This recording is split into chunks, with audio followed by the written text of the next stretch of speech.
Okay. A lot of material in that first session, yes? I'm sorry that it couldn't be 2 times as long.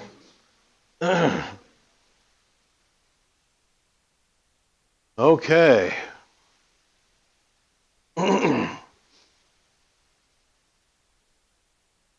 So, we looked at a sampling of the evidence that points to the existence of a being outside of the box, right? We're trying to follow the evidence where it goes. The evidence logically demands there has to be a God. Now, a few decades ago in our country, the matter would have been closed. Because, after you can show that there's a God, you show, for example, that evolution is false, everybody knows which God exists. If a God exists, of course, it's the God of the Bible, but now we've had pluralism shoved down our throat for several decades in our country.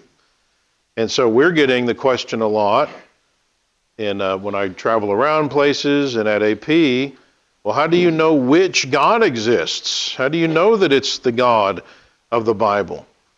So why couldn't it be Allah that's outside of the box, or Buddha? And how could anybody come to know which God exists if they're born and raised in some far-off, unchristian company or country that maybe even outlaws Bibles? How are they supposed to come to know which God exists? Now, from a Christian perspective, I would immediately disagree with a scenario where a person that really wanted to know the truth would not be given a way to be able to find the truth. Okay, the providence of God demands those who hunger and thirst for righteousness will be filled, Matthew 5 and verse 6. He who knocks, the door is going to be open, Matthew 7 through 8. Anybody that's seeking is going to be able to find. From a biblical perspective, there's not going to be a scenario where somebody that wants to know the truth is not going to be able to find it. And so this is just kind of academic.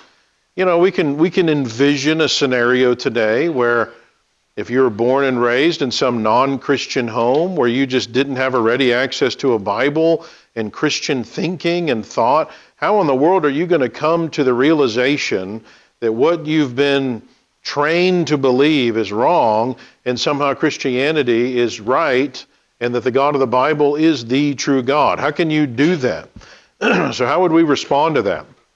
Well, the first really way to respond to that can be, you don't even have to have a Bible really to be able to get on the road to answering this question.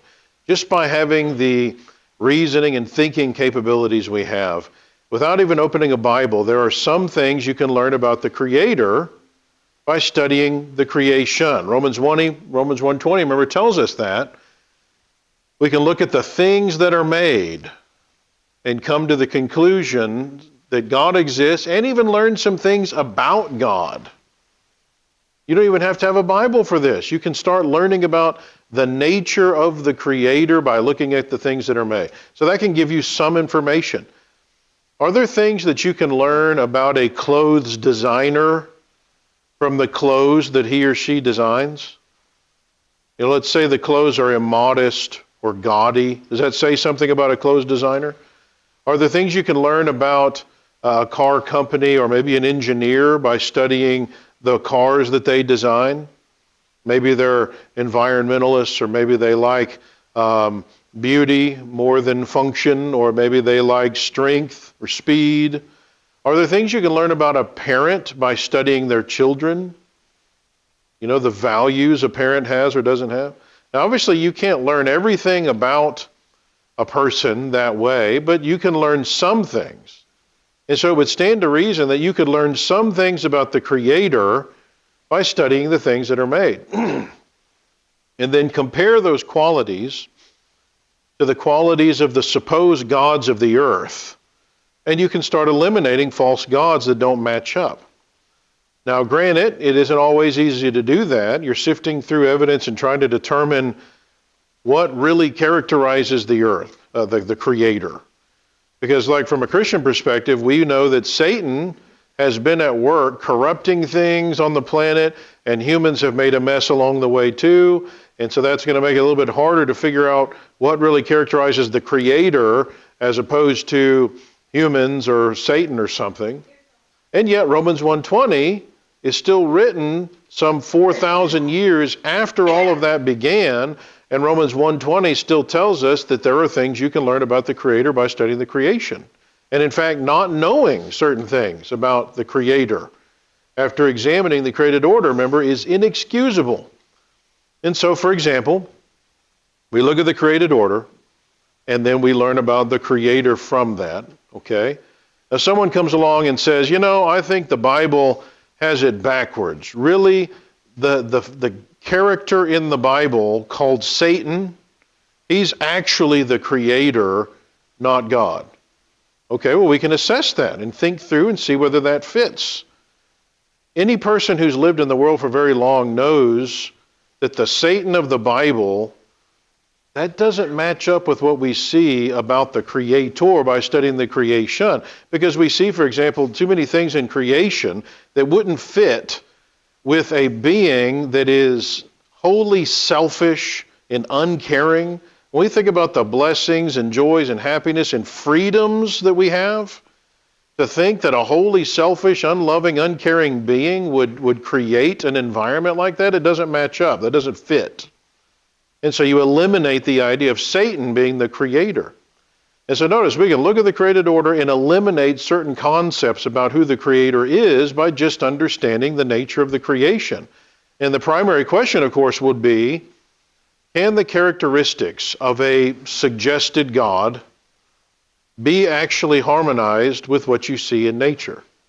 Are there inconsistencies that can't be resolved with the nature of the God that is being hypothesized by a certain religion?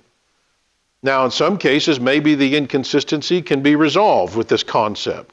And so it still doesn't necessarily mean that that God is the true God, but at least we can start to eliminate those gods that can't be harmonized with the evidence. So notice, this is something anybody can do in any country. They don't even have to have a Bible. They can use their ability to reason and start comparing the God or gods of their family to see with what they see around them and see if it even makes sense. And amazingly, what you find out is the bulk of the gods that humans have come up with don't even claim to have the characteristics that the created order would indicate the Creator has. They just don't line up in an obvious way. So let's think about the Creator of the universe, whoever it is, okay? What can we learn about the Creator by examining the universe? Well, first thing we can learn is the all-powerful nature of this being.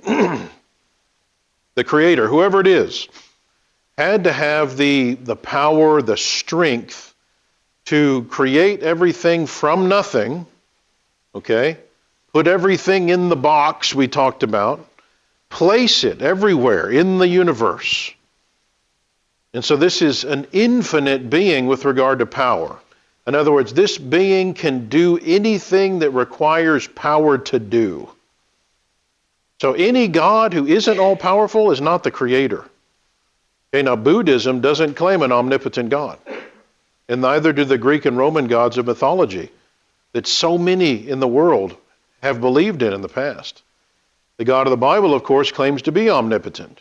He can do anything which can rationally be done, that requires power to do. Number two, all-knowing.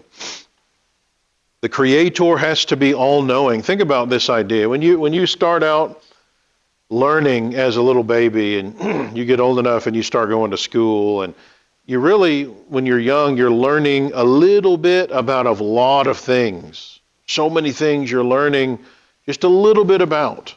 And then you go to school and you start concentrating the things that you're going to learn more about. And then you go on maybe into junior high and you start selecting some subjects. And so you're learning even more about a fewer things. And then high school, it gets smaller. And if you go on to college, you're learning a lot more about one particular area. And then if you go on to graduate school, you're learning even more about a smaller area. And if you go on to the doctoral level, you're supposed to have learned more than anybody else has ever learned about one tiny little thing in the universe. And guess what? The Creator, whoever it is, already knew that. and every other PhD that has ever existed. The infinite number of PhDs somebody could get, the Creator already had to know that because He created it. So this implies all-knowing. This being knows everything that can be known in this universe. Again, Buddhism doesn't claim an omniscient God. It believes that there cannot be omniscience. And again, the Greek and Roman gods don't claim omniscience either. The God of the Bible does claim omniscience. 1 John 3:20, for example, He knows everything. All present. Okay, this Creator has to be large enough, so to speak, to create a universe that is billions of years in size and place things billions of light years away. And in fact, He's not just everywhere, but this being has to be in the future and in the past. This being has to be every when, not just everywhere. This being has to be set apart from time because He had to create time. Otherwise, even He is subject to time. So where did time come from? This being had to create it. And so this being is everywhere and every when. It helps us to understand how the God of the Bible knows the future so perfectly. It's because He's already there. We got nothing to worry about. He knows how it's going to turn out. Again, Buddhism doesn't claim an omnipresent God. The God of the Bible claims omnipresence. Psalm 139, 7 through 10. He's everywhere. The eyes of the Lord are in every place, keeping watch on the evil and the good. Proverbs 15:3. Remember, God will bring every work into judgment, including every secret thing, right? Ecclesiastes 12:14. And the Bible also describes Him as not just everywhere, but every when. 1 Timothy 1:16 through 17. He's eternal. He's immortal. The words I am are used throughout the Bible to denote even the name of who Jehovah is. It's not I was or I will be. It is I am, implying ever-present, omnipresent, right? He's every when. God is, was, and is to come, Revelation 1:8. Number 4, the fairness, the justice, the unbiased, unprejudiced nature of this Creator. Think about this. By looking at the creation, we can see that everybody receives certain amounts of blessings, and everybody receives certain amounts of suffering, curses, so to speak. Everybody has the potential to strive for and achieve desires. It doesn't matter what your gender is, your race, how beautiful, powerful, strong you are, how much money you have, your status. Now, the Creator could have made a universe in such a way that only certain people received all the blessings and only certain people received all the suffering, right? The Creator could have done that. But the Creator made a creation where anybody has the potential for blessings or curses. All right, now, humans can step in and tamper with the created order. We can do things that will cause injustices and suffering on others. And the Creator allows that because of another one of His attributes, His omnibenevolence, the fact that He wants us to have free will. Humans could do things that will cause advantages or disadvantages, but notice, those aren't inherent in the creation. Freedom is inherent, which has the potential to cause advantages or disadvantages when humans exercise those freedoms, but the Creator chose to create a system where everyone is born the same. You're born without anything, you die and don't take anything with you into the afterlife. And so the nature of creation is such that apparently all humans are created equal. Right? That's why the founders put that into the Declaration of Independence. They reasoned through and saw that. So the nature of the creation is such that we're all equal. This is fundamental to nature. A king is not of more value than a slave. Those advantages and disadvantages are created by humans, not the Creator. Remember, from a young age, we understand justice and fairness as though it's been programmed into us by the Creator. Well, so fairness must be important to the Creator. What does that say about the Creator? That we've been programmed to understand this concept of fairness and justice, where even kids get it. But notice that there are religions that claim that the Creator is actually partial and prejudiced and unfair and biased. Islam is very sexist towards women. They're basically treated like cattle. Notice what Surah 434 says. Men are in charge of women. Why? Because Allah hath made the one of them to excel the others. Because men are better than women, ladies. Okay? and because they spend of their property for the support of women. So good women are the obedient, guarding in secret that which Allah hath guarded. As for those from whom ye fear rebellion, admonish them and banish them to beds apart and scourge them. I wouldn't recognize you husbands to do that. Then if they obey you, seek not a way against them. Lo, Allah is ever high and exalted and great. All right, can they be harmonized with the God of nature? Is that who the God of creation is? Does he actually show that kind of sexism, favoritism? The God of Calvinism shows partiality. Some people are going to be saved unconditionally, some aren't. Some are predestined to salvation, it doesn't matter what their behavior is, and others won't. Notice this is a totally unfair God that they serve.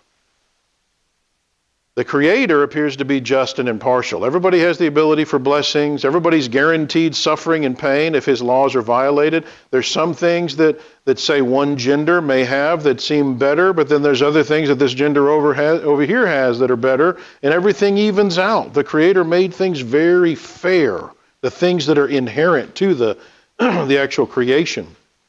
So again, somebody might come up with a quibble here and there. Well, what about this? What about this? About a certain concept of a God. And then the question becomes, can your understanding of who the Creator is, based on the creation, be harmonized with the evidence or not? If I was from some other culture, raised in a home where another God was worshipped, would I be able to harmonize what I see in nature with the concept of my God? Well, is justice and fairness a characteristic of the God of the Bible? The God of the Bible is described as just or fair, Psalm 7:11. He doesn't show partiality, Acts 10:34. He doesn't judge by outward appearance, 1 Samuel 16:7. He's not biased or prejudiced. In fact, he's the author of eternal salvation to all who obey him, Hebrews 5:9. Whether you're Jew, Greek, slave, or free, male or female, Galatians 3:28. Any accusation that has ever been brought against his fairness and justice hasn't been able to be sustained once examined critically.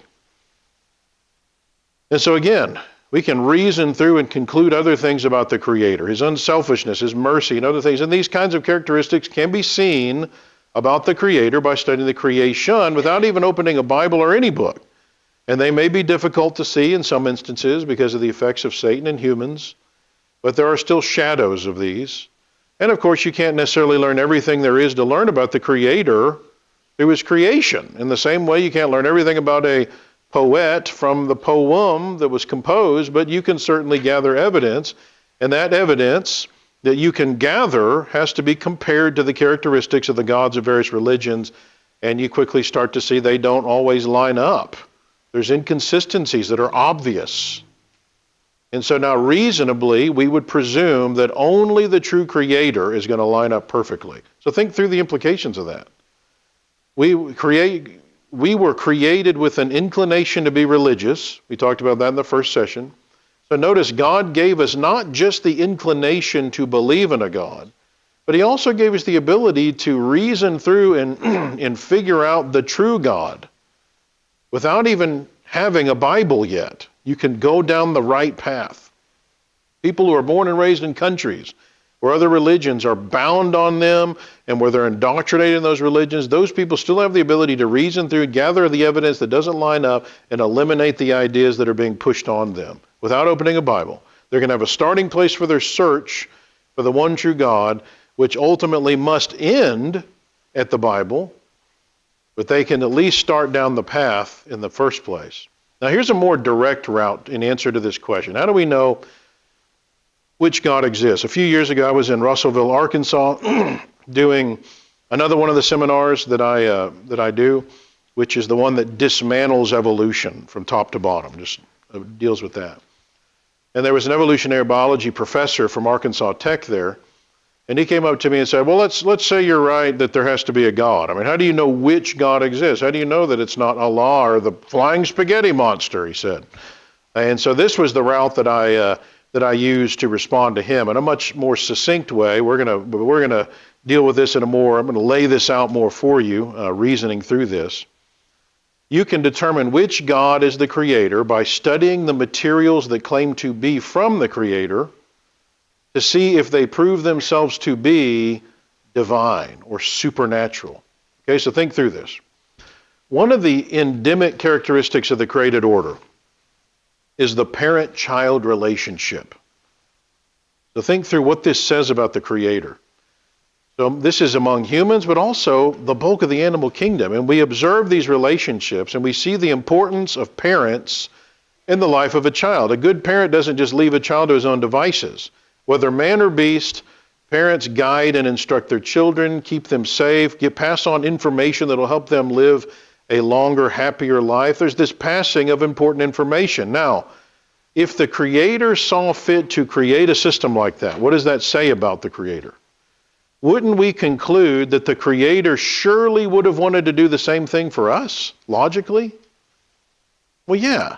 The Creator would want to communicate with His creation, with humans, to guide us and help us to know how to be happy, rather than just hanging us out to dry to sink or swim on our own, which, by the way, eliminates deism from the table, by the way, as a religious idea. That wouldn't fit with what we understand about the Creator. The idea of a God that created everything and then He just went on vacation and He's just leaving you to do everything on your own. He has nothing to do with it. No, that doesn't fit with what we see about the Creator. Well, believe it or not, there are only a handful of materials that even claim to be from the Creator. There's not many even out there. We should be able to look at those few materials that claim to be from the Creator, and we would expect the materials to claim to be from the Creator because that Creator wants us to know that it came from Him. That's at least one of the attributes we're going to expect. It's going to say that it's from Him. So we should be able to look at those materials that claim to be from the Creator and see if they have divine qualities. In other words, characteristics that humans just could not have produced, that only an omniscient being could produce. All right? This is a key idea that we want to make sure we have clarity on in the way we word this. Does this material that claims to be from a God have qualities that humans could not have produced? Divine characteristics. See, if humans produce the materials, wouldn't you expect there to be errors? Right? To err is human.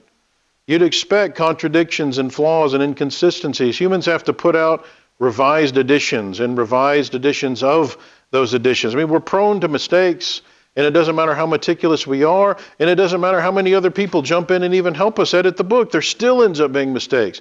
Now, obviously, all of the books claiming to be from the Creator can't be true, right? Because they give completely different stories and teachings that contradict each other. All but the true book, therefore, were written by humans who were trying to trick other people into following them, be it for power, fame, money, whatever it might be. But if the Creator is the author of something, this Creator we already know has to be all-knowing, all-powerful, and so whatever He authored would be flawless in its original form. And also to have things in it, we would expect it to have things in it that humans just couldn't have known about or written. All right, so let's give an example of how this would play out in real life. So an example of how we can determine if a human wrote something and tried to deceive everyone into believing it was from God. If the Creator wanted to communicate with us, let's say He opens up the ceiling and He wants to talk to us today, would we expect Him to communicate with us using our language? Okay, so if He's writing to 21st century Americans, you think He would use English, but maybe Australian, maybe the Australian dialect's a little bit different. My dad did mission work down in New Zealand, right down there by Australia, and he discovered they may speak English, but there's some things that are a little bit different. He said the phrase, we need to stop piddling around. That means something different down there. It's not good. You don't want to say from the pulpit. There's things that are different, even though it's English. Would God speak to us in Australian English here in America? Would He use UK English? I did my evolution seminar in London. Members of the church over there speaking English, slightly different, accent. But I found out real quick, these people, it's a little different. English is a little bit different there. Their idioms, their customs are different. Would He use English from medieval times, from hundreds of years ago? When English starts being used, it's different than we have it today. Now, obviously, He's not going to do that, right? If the Creator wants to communicate with mankind, He's going to use our language and dialect. Why? Because He wants us to understand Him, and He has the capability, He's omniscient, He has the capability of speaking to us using our language, right? This might seem obvious to you. And so we look at the Bible, we find the Old Testament was written in Hebrew and Aramaic, the New Testament in Koine Greek. Why? Because that was the languages being spoken by the people that God gave the information to, of course. All right, now, the King James Version, translated into English back in 1611, even today, still a good translation after 400 years. But we have to keep in mind what it is and what it isn't, so that we're not caught off guard by skeptics or deceived by like a lot of people have in the religion that I want to discuss for a moment. Isn't it true that languages change a lot in 400 years? The words and phrases can lose their meaning or change their meaning, right? Isn't that true? So, for example, when you look in the 1600s, you see the Old English being used. Ought, forth, ye, thee, thou, thy, that kind of language was used back then. Eventually, it stopped being used in society, except in the King James Version Bible, which was the translation still being widely used even 200 years later, for example, here in America, right? And so, by the 1800s, the only place language like that would have continued to have been used was in association with God and church, since that was the primary version still being used in the 200s, right? So read literature from that period, and you see that the Old English had been abandoned. So the Declaration of Independence, for example, you don't see that kind of language. So think through what this would do to your mind. Over the years, many people would have begun, probably unconsciously, to associate 17th century English with God and religion. It appears that to many it began to be thought of as a special religious, even inspired English dialect, like it was the way God would speak to us today if he were to choose to do so. So he opens up the roof and he starts saying, thou, forth, ye, and he would talk to us that way.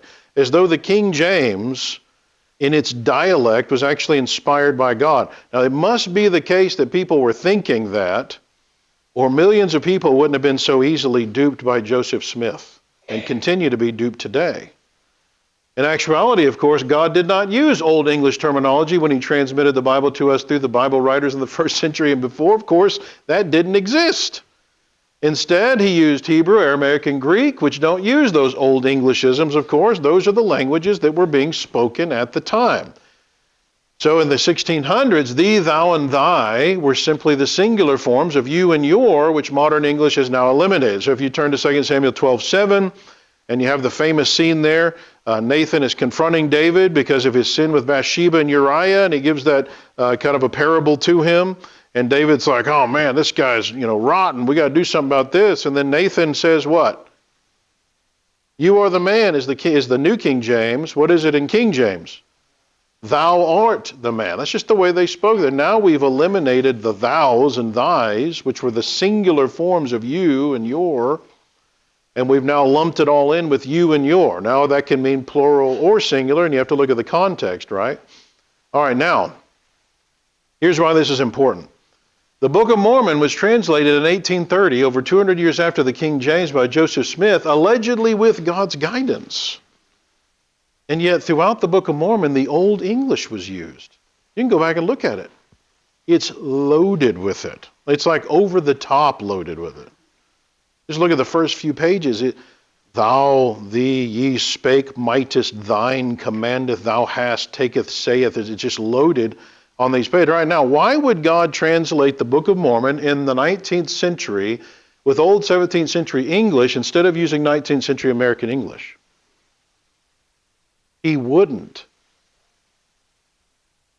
For the same reason, he wouldn't speak to us in Australian English today or medieval English. He wouldn't do that. He would use our dialect. All right, so question.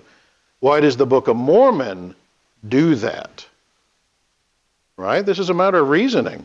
Apparently Joseph Smith wanted to give his translation credibility, and it worked like a charm. Religious people would be more likely to believe in his book by making it sound like the holy, inspired dialect of the King James. So he used it. It sounded like God's Word. I mean, that's the way God would talk to you if he was talking to you today, right? Must be God's Word. In fact, the Book of Mormon contains over 17,000 words taken straight from the respected but uninspired 1611 King James. Entire sections of the King James are simply copied to the Book of Mormon, including sections that we now realize are really probably not translated well. For example, in Hebrew, you have the word cherub. What do you think the plural of cherub is? Cherubim, you put an IM on there. They put cherubims, put an S on there. Little things like that show a lack of knowledge about the underlying language. It's loaded. The Book of Mormon is loaded with that stuff. They've had to change it over the years, but you can go back and look at the original. Okay, God did not translate that. That's a human that did that. Is Rue's work that continues to work with the millions of gullible people that have professed to be Mormon? I don't mean that to be unkind, but it's the truth. It's gullibility if you allow yourself to be persuaded by that without stopping and thinking and using your ability to reason and come to the truth about something. Don't just follow a crowd to do evil, Exodus 23:2. So the Book of Mormon does not prove itself to be of divine origin. And this is just one example of its flaws. I have a book that goes into this. It is the product of a man who wanted to fool people into following him and accept his distorted teachings and practices. That's the bottom line on this. Now, the same can be done with other material that claims to be of divine origin. They can be studied to detect whether they appear to be from humans duping the masses or from a divine being. So, for example, the Quran, it's riddled with similar issues. Probably due to Muhammad's desire to lend credibility to the Quran copies liberally from the Jewish Talmud. Okay? Not from the actual Old Testament, but the Jewish Talmud, which is a collection of Jewish fables, myths, and stories that were circulating in Muhammad's area at the time, but which he probably didn't realize was not considered inspired. It's not claimed to be inspired by the Jews. Muhammad probably wouldn't have known that when he heard the Talmud stories from the Jews sitting around on a campfire and something. So he borrows the tales from the Talmud, puts them in the Quran to try to give it more credibility in his attempts to persuade people to follow him. This is easily seen. If you look at the Quran and look at the stories, you'll be like, I don't even understand what this is saying. This story doesn't make sense. You go to the Talmud, and it's like, oh, that's what he was trying to say. Like the Talmud is more clear, but it's as though he was listening to the story and he didn't remember all the details. And so the Quran is just weird, some of the stories. You have to go to the Talmud to make sense of what he's trying to say. And he's just ripping those off. They made the stories up. They don't claim anything other than that. So again, the Quran proves itself to be of human origin. Now the Bible has characteristics that prove it is beyond humans to have done this. And you probably studied many of those characteristics many times, but they're worth rehashing briefly as just kind of a survey of this subject to make sure we understand how this applies to the question of the hour. Here's one of the characteristics. Would you expect 40 men from diverse backgrounds, including kings, a scribe, farmer, fisherman, tax collector, shepherd, Gentile physician, tree doctor, prophets, tent maker, soldier, cupbearer, and so forth, spread out over some 1,600 years, writing in 3 different languages, be able to agree on the things discussed in the Bible without contradicting or disagreeing with each other? They get 40 people together and okay, let's decide where we're going to go eat lunch.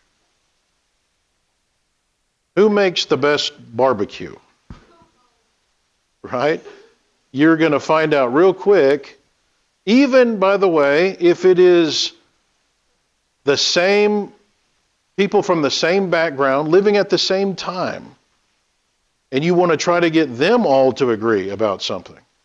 There's going to be a lot of disagreement, discrepancies, if not outright contradictions. And yet, the Bible doesn't have that. So all of that, would you expect them to be able to discuss the afterlife, the meaning of life, what constitutes right and wrong, politics, economics, medicine, psychology, philosophy, history, grammar, science, logic, the future, and yet be in perfect harmony with each other? That is superhuman. That doesn't happen. Just pay attention to the Senate debating things one day, and you'll see. Even the guys on the same side of the aisle will disagree with each other. The Bible has perfect unity, perfect harmony, no internal contradictions. That is superhuman. It is supernatural. The unity of the Bible. What about the brevity and omissions of the Bible? Would you expect humans to write about all such things? Okay? All things that pertain to life and godliness. In a brief enough way that all of it could be printed into one relatively small book that can be carried around in a purse. Okay, now humans are notoriously verbose. I mean, just go to the library and go to a section on one topic. Just pick out one topic, and there'll be volumes and volumes and volumes on that single topic. We just go on and on and on and continue to write books. Solomon said, of the making of books, there is no end. We just keep. Why isn't the Bible like that? It's talking about things way more serious than anything we write on. Would you expect humans? By the way, it's as though there is a superintending hand keeping humans back from doing what we would naturally do. You see, that's what I'm saying here. If we naturally did it, it would be different. So, for example, would you expect humans, if we're writing it, to leave out the bulk of Jesus' childhood? Think about that for a minute. Don't you want to know if Jesus was ever spanked? Well, what did Jesus play with? Did he have a toy he played with? What were his friends like? How did he treat his friends? Did they ever go fishing together? You know, maybe he threw his line out there, and his buddy threw his line out there, and he makes the water part over there where his buddy can't catch any, and it's being silly. And was he silly? You don't know. Now keep in mind, if you're making this book up, okay, you're faking it. What are the kind of things you would put in there to make people interested in it so they'll want to read your book and follow you? Right? I would write a lot more about his childhood because it's kind of interesting. Don't you have a lot of questions about that? Right? He leaves it out. All you get is this one little instance when he's a little bit older when he goes there to the temple, right? Before he's 30 years old. Would you expect humans to squeeze the momentous events of the first 30 years of church history into one small book, the book of Acts? Again, think about this, okay? You're working up to this big event to have the church established, and you're going to squeeze everything that happens in 30 years into this one book? I mean, isn't there other things that you kind of want to know about? You know, what happened to the other apostles that just disappear from the pages of Holy Writ? Don't you want to know? I mean, the Catholics have their traditions that they've made up. Maybe they've tried to have some history in it, but it's not in the Bible. God chose not to give you that information. But wouldn't it be interesting? Wouldn't it make people want to read the Bible more? Would you expect humans to give the meaning of life in a mere 12-chapter book, the book of Ecclesiastes? No, we don't do that. We've got books that try to do that, and it's not a 12-chapter book that's a few pages. This one bothers me. Explain the origin of the universe in one chapter? I mean, I want to know more about that. How does he make things come from nothing using words spoken without an actual mouth and without vocal cords? How does that happen? And what was that serpent like? How was it able to be upright? How was it able to talk? And don't you want to know what the tree of life or the tree of knowledge of good and evil tasted like? You see, these are the kind of questions that would be very interesting, and yet God's like, no, you don't need to know that. I don't want you to get off track on the important thing that I'm trying to get you to know, right? The message of the Bible is Genesis 3:6, humans messed up. How am I going to fix that? That's the rest of the Bible. There's a lot of things you don't need to know, okay? But if humans are writing it, you're making all this up, there's other things you're going to include in there. What exactly happened with Enoch? I mean, we don't get a lot of information there. You know, what does that mean that he's translated? I kind of want to, does he just like dematerialize? He's gone? Does he kind of float in? I don't know. Did you just get a few words? That's it. No. There's a lot if humans were writing this, it would be different. The brevity and omissions of the Bible, it's superhuman. It's not like what humans would do. What about the objectivity of the Bible? Would you expect humans to write disparaging comments about themselves and their buddies for the whole world to read about over the coming centuries, and to do so completely dispassionately, without emotion, and impartially? In other words, they're throwing themselves and their buddies under the bus.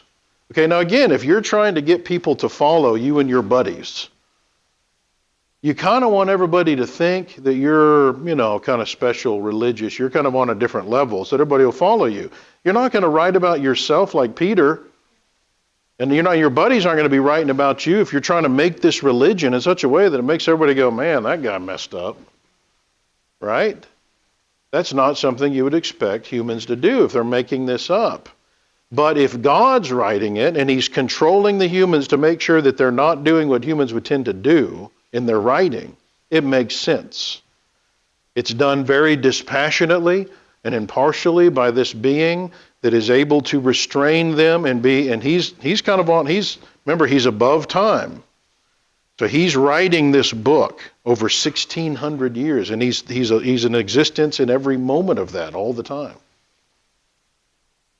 Scientific foreknowledge of the Bible, where humans state several of the laws of science accurately before science progressed to the point of understanding them. These kind of things shout out divine origin, what you'd expect from a supernatural book. Let's look at this one, a few examples from this section that you might have heard of before, but I find fascinating as a scientist.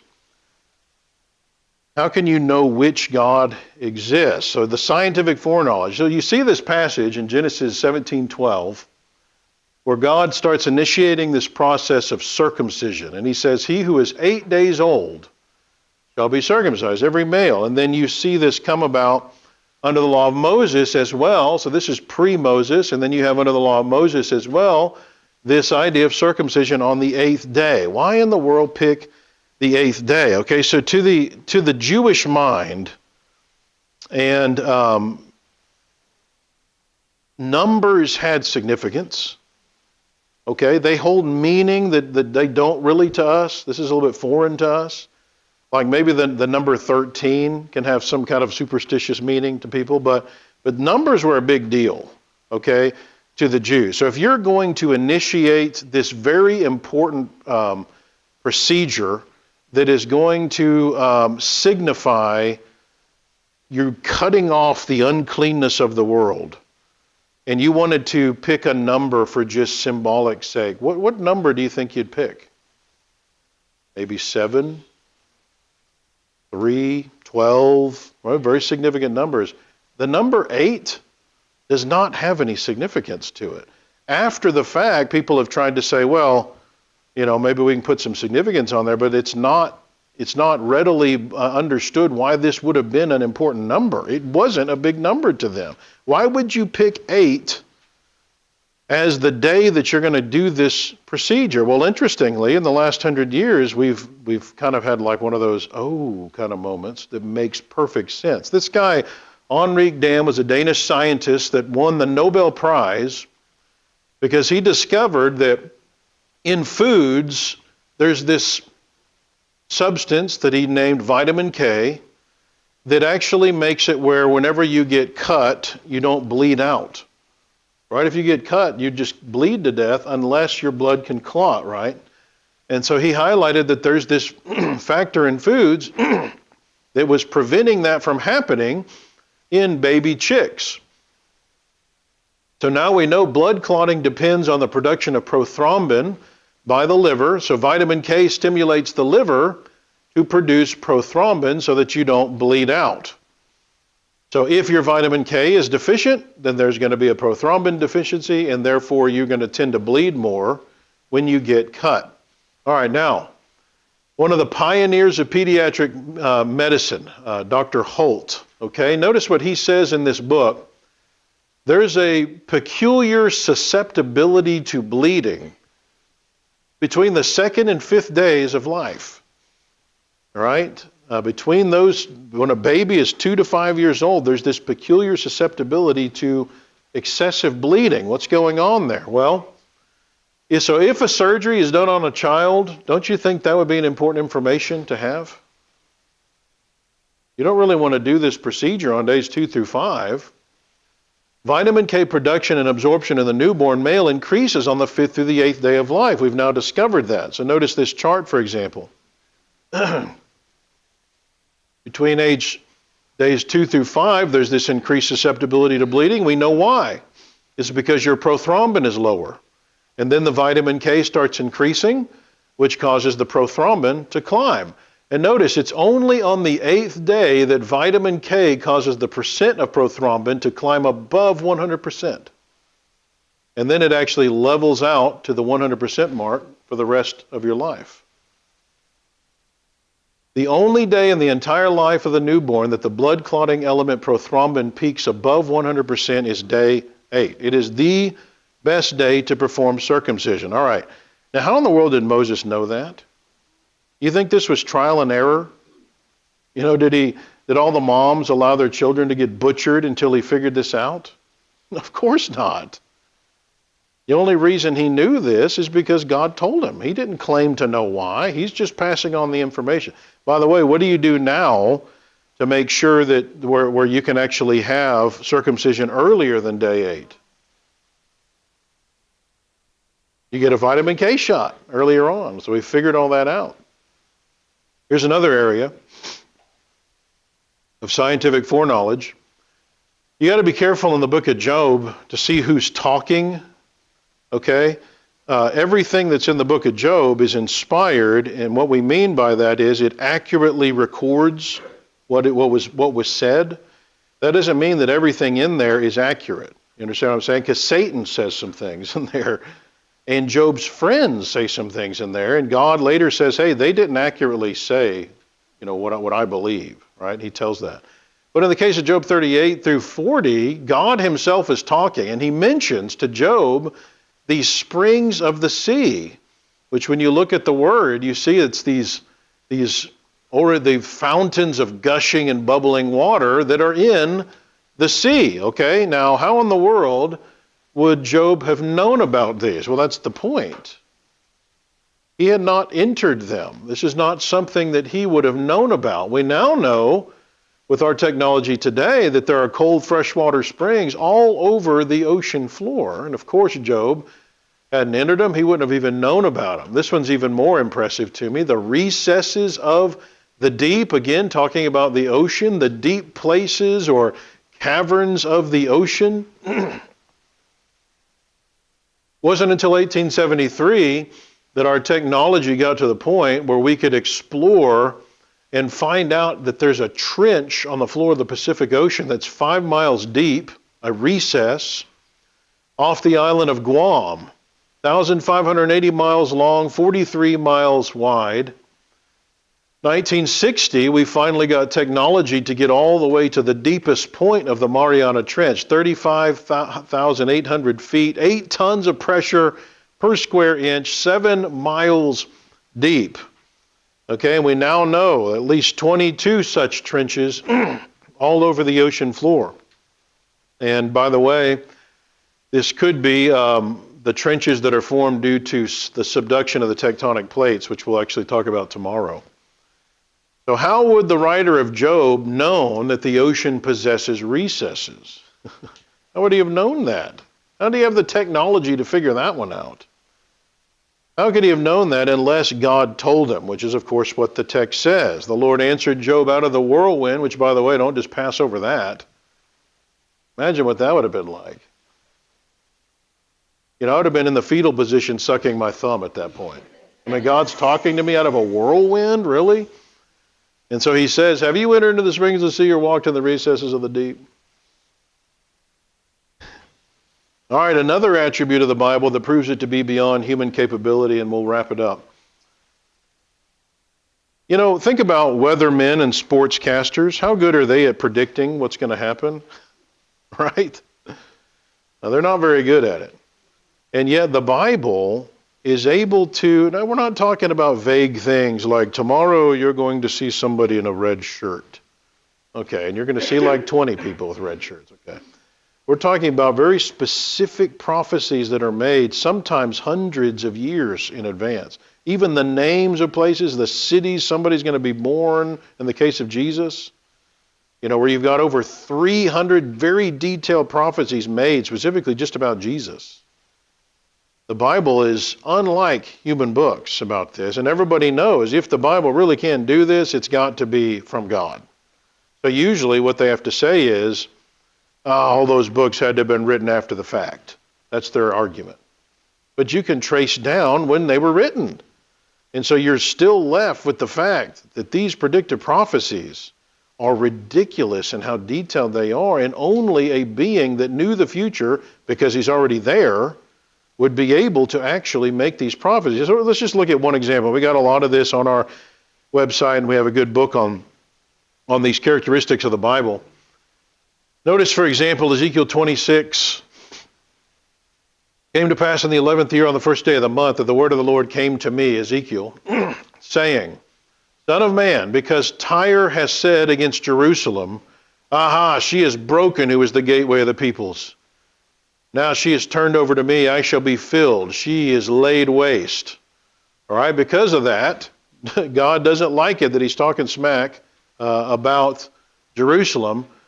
Behold, I am against you, O Tyre, and will cause many nations to come up against you, as the sea causes its waves to come up, and they shall destroy the walls of Tyre, break down her towers, for I have spoken, says the Lord God. Okay, now, this would have seemed bizarre and worthy of scoffing at the time. Because if you know anything about history here in Tyre, the ability to take Tyre, that is crazy to think you could. What are you going to have to do to try to breach a wall if you start sieging it? Okay, you got to have siege equipment and so forth, and maybe build some siege mounds and so forth. Now, how are you going to do that if this city is, at least part of it, is on an island, and its walls go into the water, where there's no place to put the siege equipment? Okay, so now you got to have somehow ships out there, maybe launching catapults, that are going to be strong enough to do this without capsizing the ships, and the whole time you're getting blown away by people that can be burning up your ship and so forth. How are you going to do this? This was laughable, the idea that this would happen. And yet God says, hey, you talk smack about Jerusalem, you're going down, buddy. And the first problem is you're going to have many nations coming up against you, and it shall become plunder for the nations. Tyre will. Also her daughter villages, which are in the fields, shall be slain by the sword. So the inland area. And then they shall know that I am the Lord.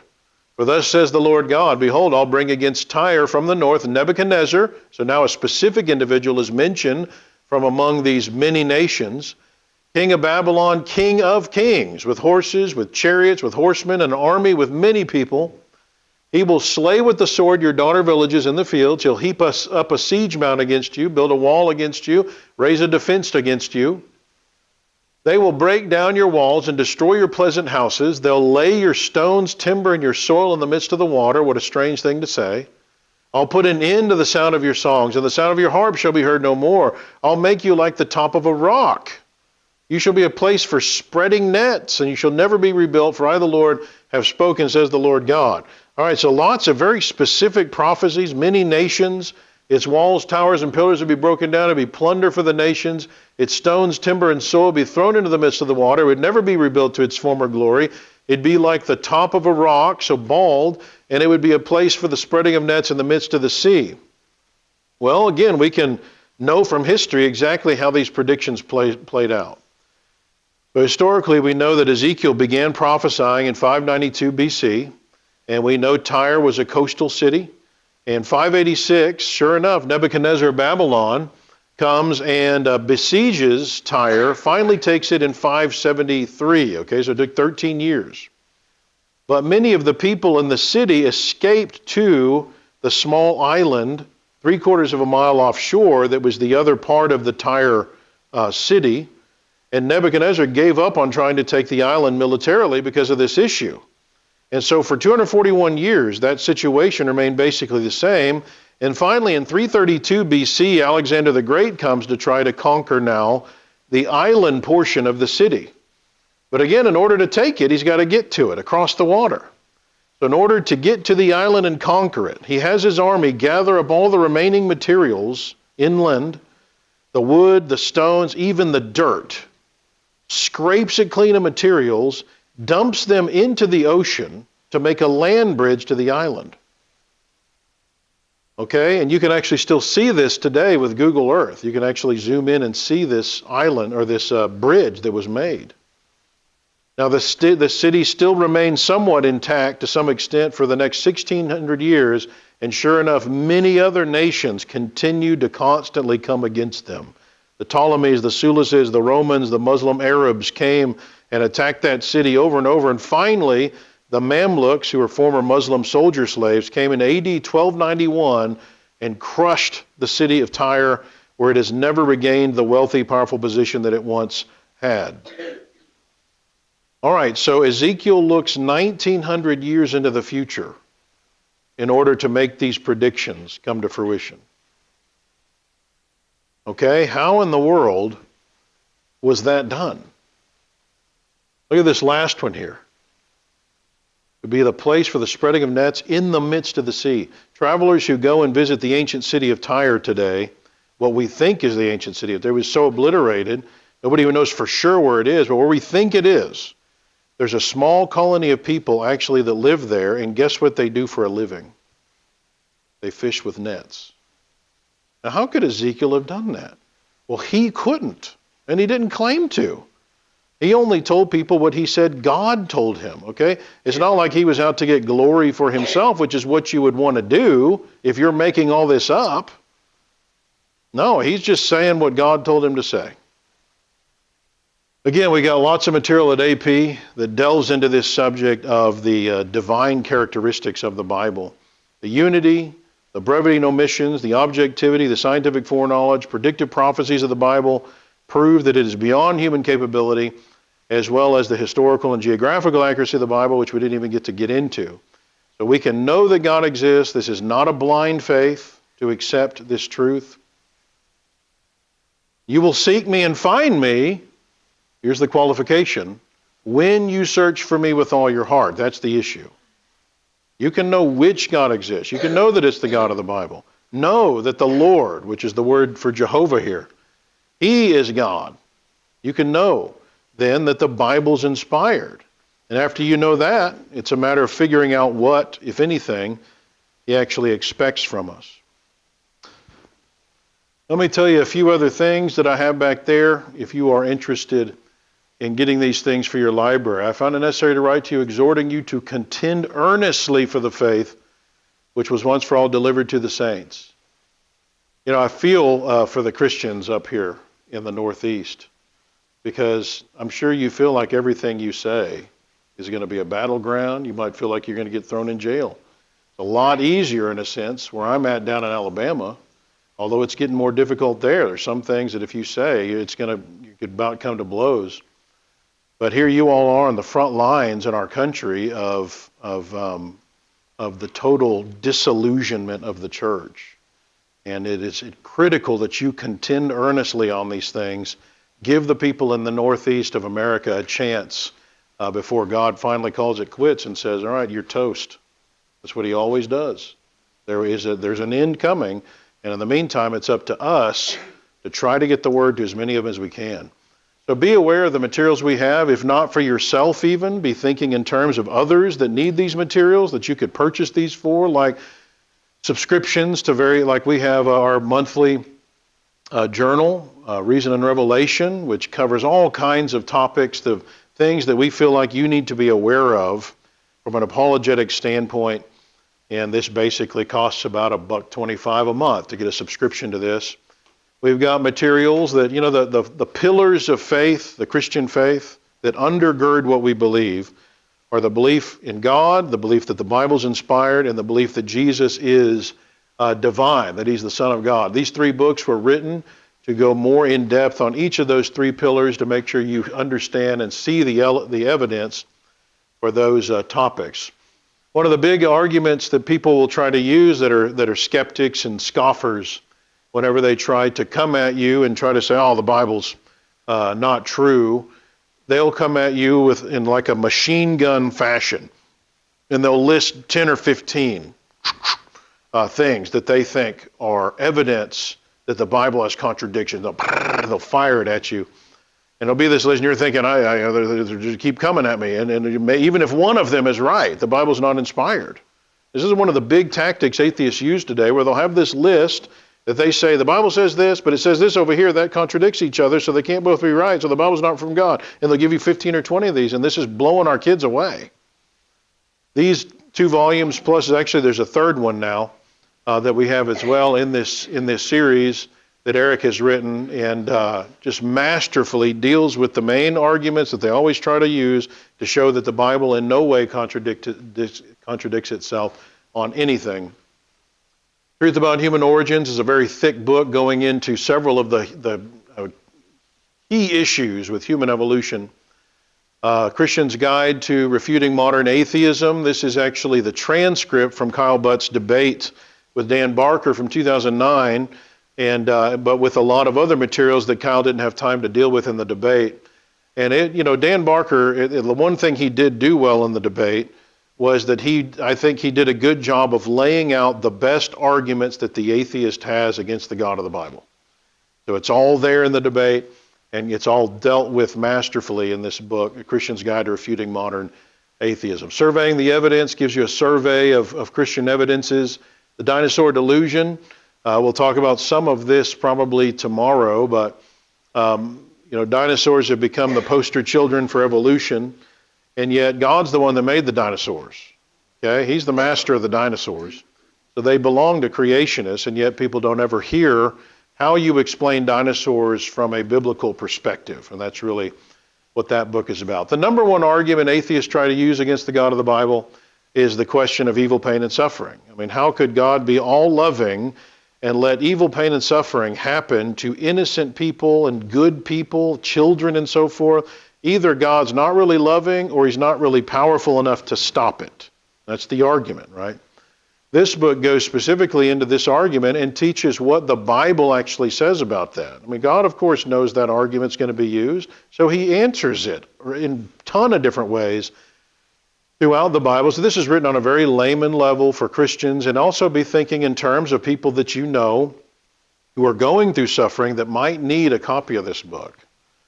Because the times when you're going through intense suffering, that's whenever it can be difficult to remember, why is God allowing this to happen? Science versus Evolution is my book, systematically dismantling several of the key planks that undergird naturalistic evolution.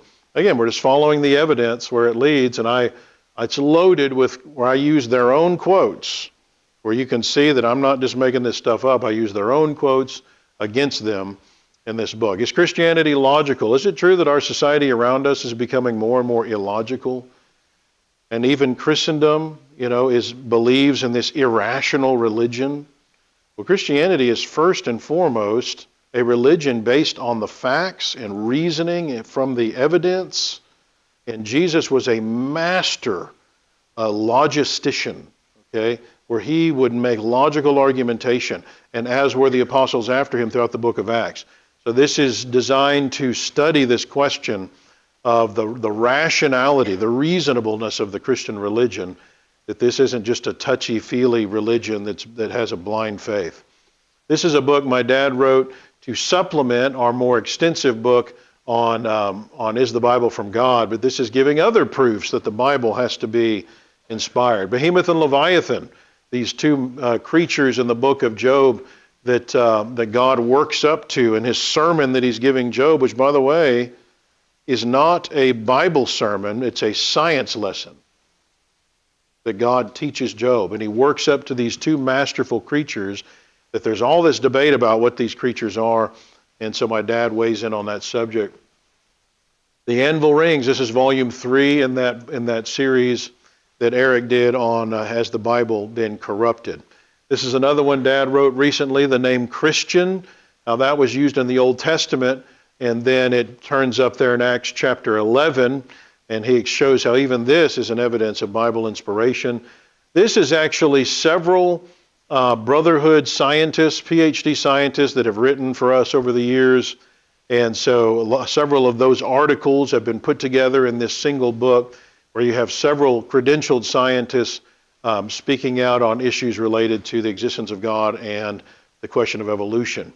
When I was doing a culture war seminar in northern Tennessee, one of the, talking about how bad our society has gotten and what in the world can we do to try to fight back. And one of the passing points that I made is, you don't have to always get into a direct confrontation with people, where you're having to get into some debate or something and feel embarrassed by that or whatever. Sometimes it's a matter of just leaving tracks everywhere you go. And some person, might come by and pick it up. This is an easy thing you can do. And so one of the guys that was in the seminar came up to me and said, well, what tracts would you recommend we do that with? Because so many of the tracts we have are not necessarily the tracts you'd want to just leave all over the place whenever people don't have a deeper understanding of some key things. Like we might have a tract that talks about, Rahab's lie or something, Okay, well, that's interesting and something that Christians need to study, but that's not like if you were to think in terms of what needs to be left out there everywhere. When we go to restaurants and leave it in your cart at the store, and when you go to a hotel and you go to doctor's offices and gas stations, what are the kind of tracts we want out there? Well, really, we want the fundamentals. We want people to know there's evidence for God, for the inspiration of the Bible, the fact that the Bible has not been corrupted, the fact that Jesus is divine. So we developed this series, and there's 2 or 3 others in this series now, that were written with that in mind, the kind of tracts that you want to just leave everywhere all over the city, in the hopes that people will pick it up and start realizing that the foundations of Christianity are rooted in logic and evidence. This book takes the 3 big ones, existence of God, inspiration, Bible, deity of Christ, as well as one on how to become a Christian. It puts it together into one booklet that could easily be handed out for evangelism purposes. So congregations a lot of times buy those by the box. We got other tract series as well that are like this one's Dismantling Evolution tract series, and there's several in that. This one's the Creation and Science tract series, and these are in-depth topics as well. We have culture war materials targeting adults, and so like environmentalism, sexual anarchy going on in our society around us. This is on the Quran, how you can know the Quran is not inspired. The question of illegal immigration, my dad's series that he has done on the silencing of God in America and what the founders really believed about God and so forth. This book is, I think, an important book. I wish every young person studied before they go off to college. And the idea here is, let's say you wanted to develop a government and you wanted it to be successful. What's going to be the best way to do that? Well, obviously, if God has weighed in on the subject, that's something to consider. Because if God says this is going to be the best way to do it, then obviously that's the way to do it if you want it to be successful, right? Well, incidentally, the Bible does do that. The old law is God's civil code for how to do a government. So if you strip it of the more specific religious things that aren't as relevant today, you're still left with this skeleton for a government of how what God would approve of you doing, involving taxation, how to punish people, how to set up the government, even things like immigration and border issues and so forth. It's dealt with in there. And amazingly, Dad has so studied the founders and their thinking and their actual quotes, not just what revisionist historians said that they said, but going to the actual, first sources, the primary sources to see what they said. And what you find is the founders of our country did that in our country. They tried to set up the American government using these biblical principles. It's not something that's taught in schools anymore, but it's clear. And so he cites a lot of that in there as well. But this is a fascinating book on God weighing in on the way to do a government. And you'll walk away feeling like where our government is going now is not a good thing. I mean, from God's perspective, socialism and so forth, and this is good for our young people to be clear on this. He also wrote a book specifically responding to some of the allegations made against the founders. My wife and I wrote a series, are writing a series on the question of what the Bible would say about child rearing, not what she and I say, but what the Bible would say about this subject.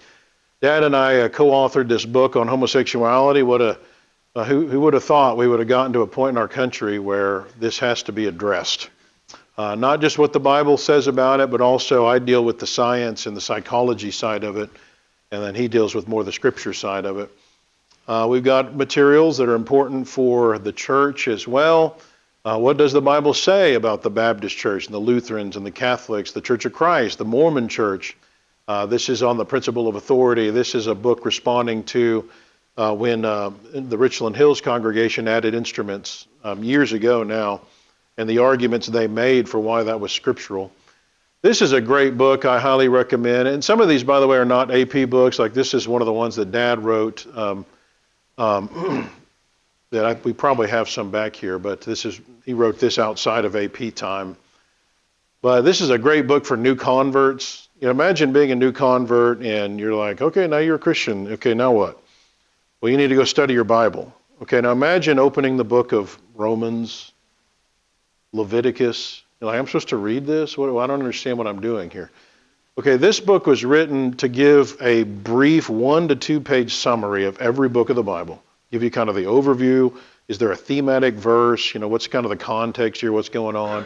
It's a very, very thin little booklet, a great book for new converts to have to kind of give you a big picture, kind of the bird's eye picture of the Bible. Baptism in the Greek made simple. So this is digging into the actual Greek of the New Testament to see what the Bible actually teaches with regard to baptism, but it's really, I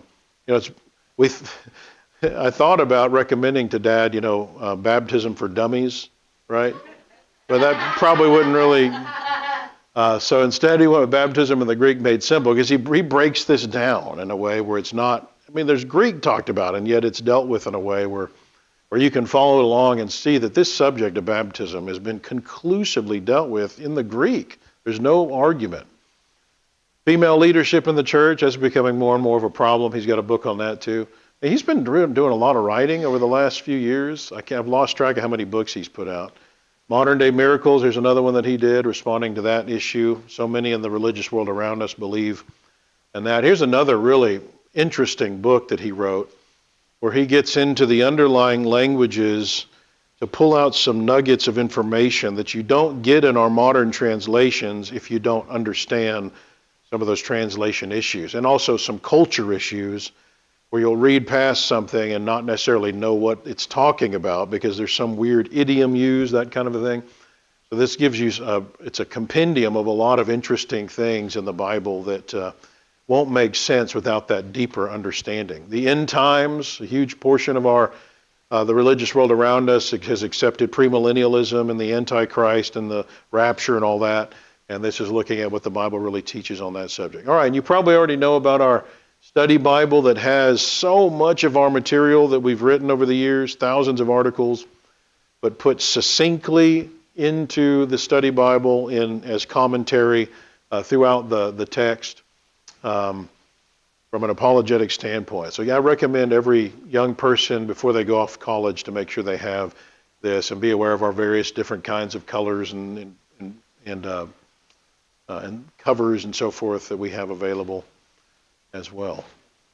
All right, as we wrap this up, by the way, we also have some other materials that are not AP materials that I'd recommend that have to do with this subject we're covering this weekend. These are not AP.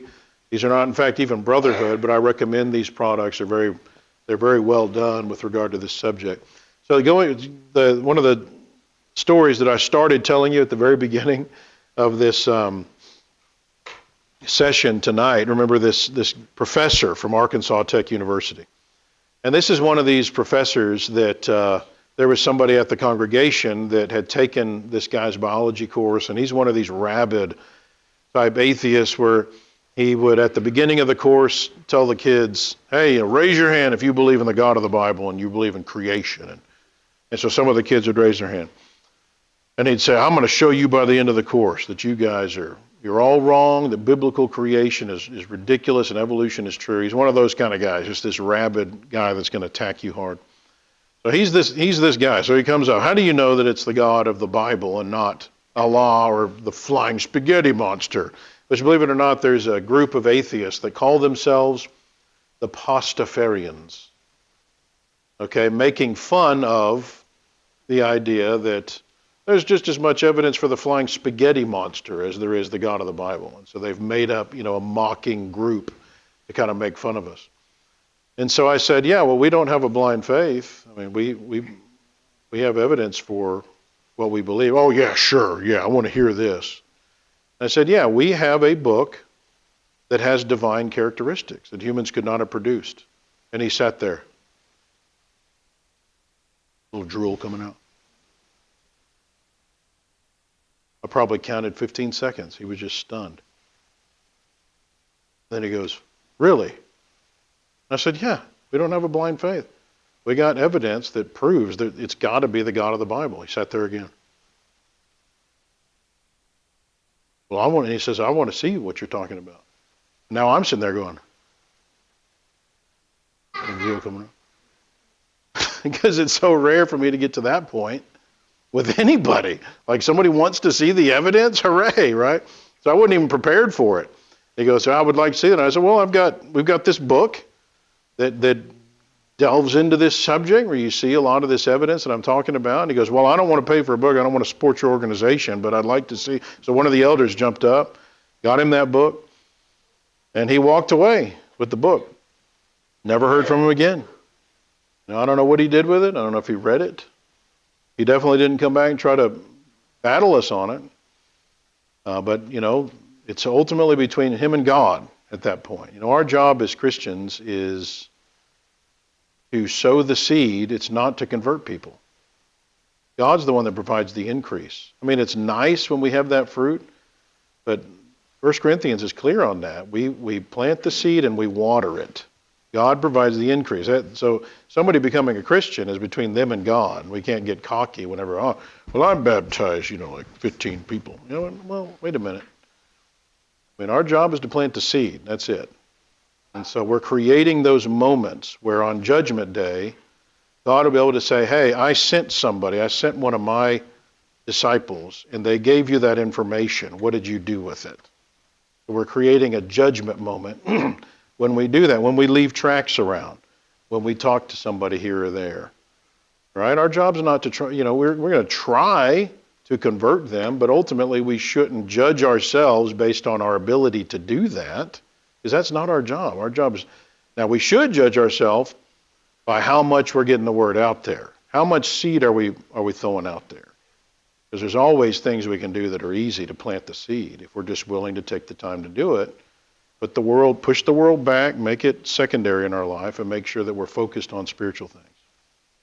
All right, so we have actually in our study now, we've looked at the first 3 planks in that tower we're trying to build. We know there's a God. We know it's the God of the Bible. We know the Bible is inspired.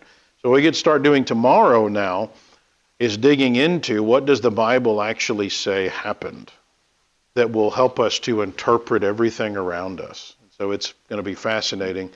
We'll go through Genesis 1 through 11 in 2 sessions, and then we're going to see if that model that is depicted there in Genesis 1 through 11 is able to withstand scrutiny. And so we're actually going to see some of the specific targets that have been, the specific attacks that have been made by skeptics against that model to see if it can actually withstand scrutiny and hold up to that kind of criticism. And what you're going to find is it's a beautiful model, it fits the evidence, and it destroys their perspective the whole while.